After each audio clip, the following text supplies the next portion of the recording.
대한민국에서 가장 추앙받는 역사적 인물을 꼽자면 당연히 1, 2위는 보통 세종대왕 아니면 이순신 장군이 차지합니다. 그러나 고대 중세사를 빼고 근현대사의 인물을 좁혀보면 대중적인 인지도로 봤을 때 단연 백범 김구가 대중에게 가장 유명하고 친화적이며 위대한 인물로 꼽힐 것입니다. 그만큼 백범 김구라는 인물은 대한민국 근현대사를 대표하면서 동시에 추앙받는 인물인데요. 실제로 김구는 조국 해방을 위해 노력한 인물로 대한민국 헌법에도 기록된 임시정부의 수장이었고 독립운동사의 주역적인 인물입니다. 대한민국 정부가 수립된 1948년 이후로 당일 정부는 건국 공로에 대한 법령을 제정하고 이승만 정권 1949년 4월 27일 건국 공로 훈장령이 만들어졌습니다. 문제는 이 건국 훈장의 수여자는 대통령 이승만과 부통령 이시영에게 수여된 사실상 셀프 훈장이었죠. 이승만 정권에서는 건국 공로에 대한 정확한 기준이나 범위가 산정되어 있었다 보기 어렵습니다. 사실 모두를 치하할 상황도 아니었죠.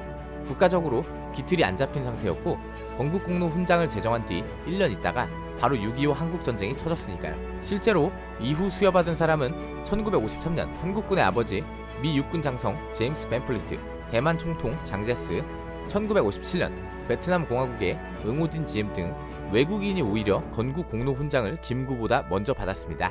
자, 그럼 대한민국에서 진정한 의미로 독립유공자의 공로를 제대로 치하하게 된 게 어느 때인가 하면 5.16 이후의 박정희 정권입니다. 박정희 정권 1962년대에 대대적으로 독립유공자를 치하하고 기준을 잡아 산정하여 이때 여러분들에게 익숙하실 김구, 안중근, 윤봉길, 김좌진, 한용운, 안창호 등이 건국훈장을 받았습니다. 여담으로 이후 건국과 아무런 상관도 없는 박정희, 전두환도 받은 바 있습니다. 즉 지금 대한민국에서 가장 많은 존경을 받는 인물들인 독립투사, 김구, 안중근, 안창호 등은 그 공로를 공식 인정받기까지 조국이 해방된 후 17년이 걸렸다는 말입니다.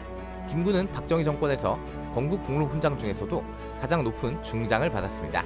박정희 정권에서 처음 제대로 실시되었던 건국공로훈장 수여는 큰 의미가 있으며 이때 제대로 많은 분야의 독립운동가들이 첫 번째로 추대받았다는 건 큰 의의가 있습니다. 참고로 건국훈장은 대한민국 그 어떤 훈장보다도 사실상 의미가 없는 무궁화 대훈장을 빼면 최고 훈장이라 볼 수 있습니다. 즉 김구는 1960년대 들어와서야 대한민국의 영웅으로 추대된 것이라 볼 수 있는데 건국훈장은 단순한 추대 외에도 독립유공자 예우에 관한 법률에 의거하여 그 유족들이 교육, 취업, 분양, 의료 등의 많은 분야에서 국가의 지원과 관리를 받게 되었습니다.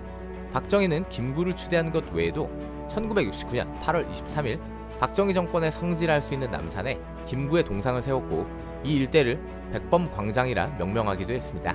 사실 박정희와 김구는 궁합이 맞을 수 없는 인물들인데 독립유공자나 김구를 챙기고 추대하는 사람이 아이러니하게도 같은 독립운동가였던 이승만 같은 사람이 아니라 오히려 박정희라는 걸 알 수 있죠.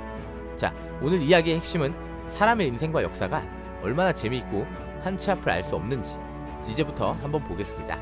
지금 민족의 영웅이고 대한민국의 영웅으로 추앙받는 독립운동의 화신 김구에게는 김신이라는 아들이 있었습니다. 김신은 김구의 2남 3녀 중 차남이었고 김구가 많이 아꼈던 아들로 알려져 있습니다. 김구가 김일성과 남북 연석 회의를 할 때도 따라갔었던 인물이죠. 김신은 6.25 참전 용사이기도 하며 대한민국 공군 창설 멤버이기도 합니다.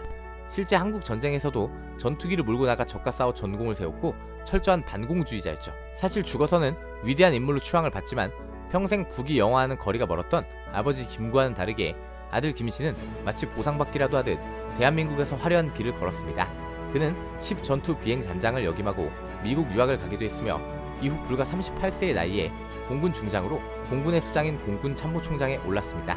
문제는 이후 1961년 5월 16일 박정희의 5.16 군사 정변이 터졌고 군의 가장 핵심 인사인 육해공 참모총장은 국가재건 최고회의에 충성을 맹세합니다. 이때 공군 참모총장이 바로 김신입니다. 재밌지 않습니까? 끝까지 북한과 통합, 민족의 통일을 외쳤던 아버지와는 다르게 김신은 대한민국 공군으로서 철저한 반공투사가 되었습니다. 또한 그가 충성을 맹세한 단체의 보수격인 박정희는 아버지가 평생을 쌓아왔던 친일 경력자였죠. 실제로 김신과 김구의 집안은 이후로도 승승장구합니다.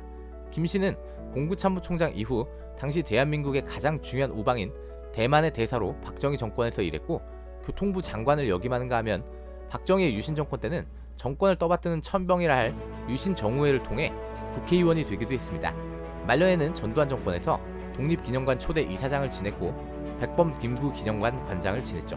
김신의 차남, 즉 김구의 손자는 차관급인 보훈처장을 역임했고 사위 김호연도 국회의원, 한나라당 원내 부대표를 역임하기도 했습니다. 꾸를 선택한 대신 김구의 후손들은 대한민국의 상류층으로 자리 잡았죠. 이렇듯 인생사란 알 수가 없습니다. 친일 행적이 있는 박정희는 오히려 독립유공자들을 챙겼고 이후에도 그들을 예우하게 되는 근간을 만들었습니다. 이승만은 독립운동의 거물이었으며 동시에 철저한 반일주의자로 한국전쟁 때도 실제 미국은 일본군을 투입할 생각을 했지만 이승만은 만약 일본군이 들어온다면 총뿌리를 돌려 일본군부터 죽일 것이라 하기도 했고 1954년 스위스 월드컵 예선 때는 일본에게 진다면 헤엄쳐서 돌아오라고 하기도 했죠. 그런데 정작 일본에 협력한 친일파들은 필요하기 때문에 다 살려줬고 같은 독립운동가들도 안 챙겨줬죠. 자, 김구를 볼까요? 김구가 후원하고 훗날 백범일지 편찬에 참여한 이광수는 대표적 친일 문학인으로 반민특위에 끌려가기도 했습니다.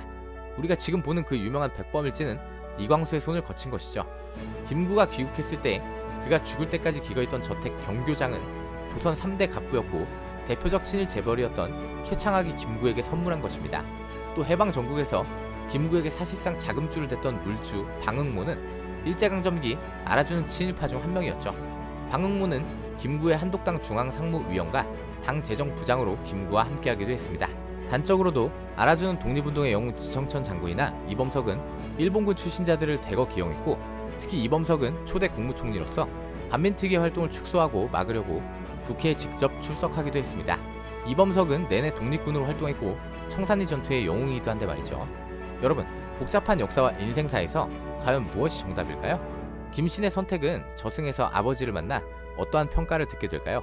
김구가 박정희 정권에서 높은 대우를 받고 오늘날 같은 평가를 받는 데에 큰 영향을 준 것이 바로 김신이 박정희에게 충성을 다했기 때문이라 볼 수도 있습니다. 단적으로 김원봉 같은 인물이 독립운동가 최고의 거물이었으면서도 이전까지 큰 관심이 없다가 영화가 나오자 갑자기 인지도가 팍 상승한 것만 봐도 미디어나 국가적으로 홍보를 하는 것이 얼마나 중요한지 알 수 있죠. 또 장군의 아들이나 야인시대 때문에 김좌진이 누구인지 모두가 아는 것과 같습니다. 김신의 선택은 김구 본인이 원하는 바는 아니었을지도 모르지만 그로 인해 박정희 정권에서 큰 예우와 홍보 효과를 받았고 그 자손들도 승승장구했습니다. 사람의 인생과 역사가 복잡하고도 재미있다는 것을 알려준 좋은 예가 바로 김구 후손의 이야기라고 생각합니다. 감사합니다.